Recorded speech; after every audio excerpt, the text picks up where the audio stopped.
হয় বন্ধু, তারপর হয় অনেক ভালো বন্ধু, আর তারপর হয় এরা। নাম্বার 1, দোগলা বন্ধু। এরা তোমার সামনে এক, তোমার পেছনে আরেক। তোমাকে বলবে এক কথা, আরেকজনকে বলবে আরেক কথা। গিরগিটির চাইতো বেশি তাড়াতাড়ি এরা রং বদলাতে পারে। নাম্বার 2, পেট পাতলা বন্ধু। এদের পেটে কোনো কথা থাকে না, সে তোমার যতই ভালো বন্ধু হোক না কেন। এদের সাথে ভুলো যদি কোনো সিক্রেট শেয়ার করে দেখো, অলরেডি 100 জন জেনে গিয়েছে। তারপর তোমার কাছে এসেই বলবে, ও এটা বলার ছিল না বুঝি, আমি বুঝতে পারিনি। এদের সব ক্যাটাগরিও রয়েছে। কান পাতলা বন্ধু।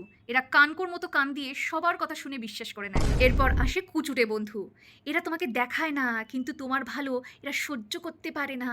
এদের মনে বড় হিংসে, বিষ। তোমার কিছু ভালো হলে এদের বুকটা জ্বলে ছারখার হয়ে যায়। এরপর আসে গুলবাজ বন্ধু। গুল মারাতে এদের জুড়ি মেলা ভার। লোকের হবি হয় সিঙ্গিং, ডান্সিং, এদের হবি হলো গুল মারা। গুল মারা কি এরা শিল্পের পর্যায়ে নিয়ে চলে গিয়েছে।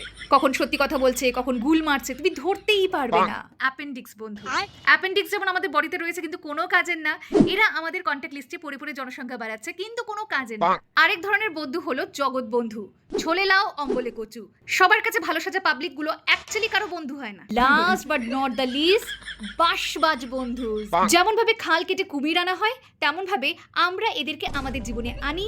তারপর এরা শনির মতো আমাদের মাথার উপর বসে আমাদের লাইফের 12টা বাজিয়ে আমাদেরকে দেদার বাঁশ দিয়ে কেটে পড়ে।